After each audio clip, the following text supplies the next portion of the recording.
SC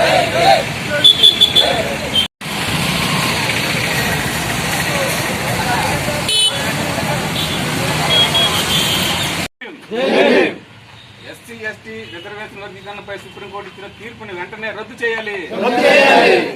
విజయవాడలో అంబేద్కర్ స్మృతివనంపై దాడి చేసిన వారిపై చర్యలు తీసుకుని అరెస్ట్ చేయాలి. ఇతర పోలీసు అధికారులను కమిషన్లో బదిలీ చేసే ముద్దాయిలను అరెస్ట్ చేయాలి. ఎస్సీ ఎస్టీ అత్యాచార నిరోధక చట్టం కఠినంగా అమలు చేయాలి. మనమా ఎస్సీలా కారణం 78 సంవత్సరాల నుంచి రాజ్యాంగం అమలు అవుతుంది. 50వ సంవత్సరం నుంచి రాజ్యాంగం అమలు జరుగుతుంది. నేటికి 75 సంవత్సరాలు కావస్తుంది. ఏ ప్రభుత్వాలు ఏం చేస్తున్నాయి?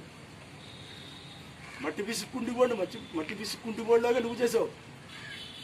రాజ్యాంగం అమలు జరిగిన నుంచి క్లాస్ 1, క్లాస్ 2, క్లాస్ 3, క్లాస్ 4 ఉద్యోగాల్లో ఈ రోజుకి కూడా నింపడం జరగలేదు. క్లాస్ 1, గ్రూప్ 1, గ్రూప్ 2 ఉద్యోగాలు ఏ రోజు కూడా 15% నింపబడలేదు. ఈ ఉద్యోగాలన్నీ కూడా ఇతర వర్గాలు పొందాయి. ఏదో గ్రూప్ 4 లాస్ట్ స్కావెంజర్స్, అటెండర్లు వీళ్ళ అగ్రకులాలు చేయరు కాబట్టి ఈ ఉద్యోగాలు నింపడ్డాయి.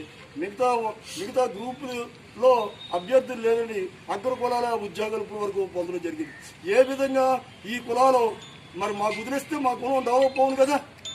నువ్వు ఈరోజు సుప్రీంకోర్టులో వెనకబాటుతూనే ఉంటావు. నువ్వు రిజర్వేషన్ ఉపకులాలుగా వర్గీకరించాలని నువ్వు తీర్పు ఇవ్వాల్సిన పనేటి?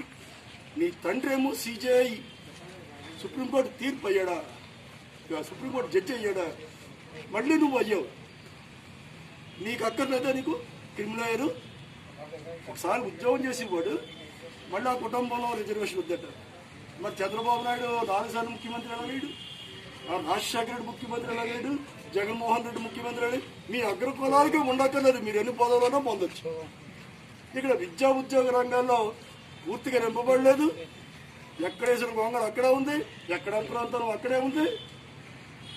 వెనుకబాటుతనంతో రిజర్వేషన్ కల్పించుకోవాలంటే రాజకీయ పార్టీలకి అది ఒక ఆట వస్తువుగా రిజర్వేషన్ మారిపోతుంది. మళ్ళీ పాత రోజుల్లో అగ్రకులాల చేతుల్లో అధికారాన్ని పట్టుకొని ఈ షెడ్యూల్ కులాలని బానిసలుగా వాళ్ళకి చెప్పు చేతుల్లో పట్టుకొని రిజర్వేషన్ దుర్వినియోగం అయ్యే పరిస్థితి కనబడుతుందనేసి సందర్భంగా మీకు తెలియజేస్తూ ఉన్నాం. మరి సోదరులు, ఇవన్నీ మీరు క్షుణ్ణంగా అర్థం చేసుకొని గ్రామాల్లో ప్రతి ఒక్కరికి తెలియజేయండి. రేపు రాబోయే రోజుల్లో మరి చంద్రబాబు నాయుడు గారు మరి ముఖ్యమంత్రి గారు ఏ విధమైన చర్యలు తీసుకుంటారో, ఈ తీర్పు మీద అమలు చేస్తారో, ఏ రకంగా వెనకబడుతనాన్ని గుర్తిస్తారు, జనాభా ప్రాతిపదికన చేసేస్తారన్నాడు ఆయన. ఇక పార్లమెంట్లో చర్చ జరగలేదు, ఉభయ సభల్లో ఏ చర్చ జరగలేదు, రాష్ట్రపతి ఆమోదం పొందలేదు, అన్ని రాష్ట్రాల ఆమోదాలు తెలపలేదు.